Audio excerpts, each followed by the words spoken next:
भाजपचे राज्याचे माध्यम प्रमुख नवनाथ बन आपल्यासोबत जोडले गेलेले आहेत। नवनाथजी, आपलं स्वागत।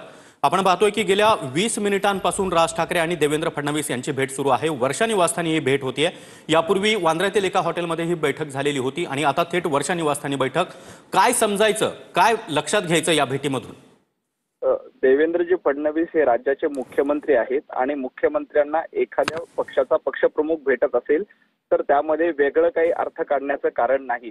आपण बघितलं असतं की यापूर्वी देखील सातत्यानं राज ठाकरे यांनी महाराष्ट्राच्या प्रश्नासंदर्भात, मुंबईच्या प्रश्नासंदर्भात देवेंद्रजी फडणवीस यांची भेट घेतली होती।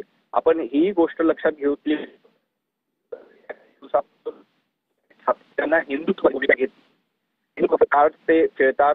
मुंबईतल्या मशिदीवरची भोंगे हटवणं प्रकरण असो, या सगळ्या प्रकरणात राज ठाकरे यांनी अतिशय आक्रमक भूमिका घेतली आणि देवेंद्रजी फडणवीस यांच्या मदतीनं गेल्या काही दिवसात मुंबईतले भोंगे हटवण्याचं काम देखील मोठ्या प्रमाणात केलं होतं। एवढंच नाही तर मागच्या वेळेला देखील देवेंद्रजी फडणवीस आणि राज ठाकरे यांची भेट झाली होती। काल आपण बघितलं देशच्या निवडणुकीत ठाकरे बंधूंना दोन्ही एकत्र असताना देखील भोपळा देखील फोडता आला नाही। कालची ती घटना आणि राज ठाकरे यांची आजची भेट मला वाटतं हे एक समीकरण म्हणून देखील बघता येईल, परंतु प्रत्येक वेळेला भेटीमध्ये राजकारणच असतं असं म्हणता येणार नाही।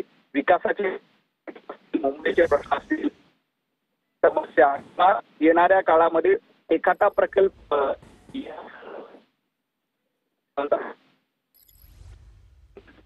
सर्वांनाच उपलब्ध असतात ते कायम। शरद पवार यांची तुमचा आवाज आमच्यापर्यंत व्यवस्थित पोहोचत नाहीये। पुन्हा एकदा तुमच्याशी संपर्क साधण्याचा प्रयत्न आम्ही करणार आहोत।